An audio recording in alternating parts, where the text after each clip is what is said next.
எனக்கு இந்த வேலை சுத்தமா பிடிக்கல. கொஞ்சம் அட்ஜஸ்ட் பண்ணிக்கோ ஃபியூச்சர் நல்லா. அட்ஜஸ்ட் பண்ணிக்கோ ஃபியூச்சர் நல்லா. அந்த ஃபியூச்சர் எப்ப வரும் தான் தெரியல. நான் இந்த செத்துருவன் போல இருக்கு. மரியாதை இல்ல. ஒவ்வொரு நாளும் நரகம் மாதிரி இருக்கு. அதே டெஸ்க் வேலை, வராத படிப்பு, வராத வேலை, ஃபிட் ஆகாத இடத்துல எல்லாம் ஃபிட் ஆக ட்ரை பண்ணி கோமாளி மாதிரி இருக்கேன். நான் ஒரு ஃபெயிலியர்.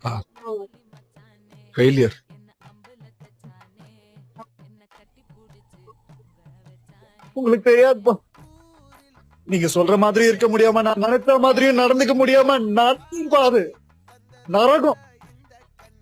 கோபம், ஃப்ரஸ்ட்ரேஷன், யார் மேல காட்டுறது எப்படி காட்டுறதுன்னு தெரியாம ஒரு நாள் அம்மாவை கூட கத்திட்டு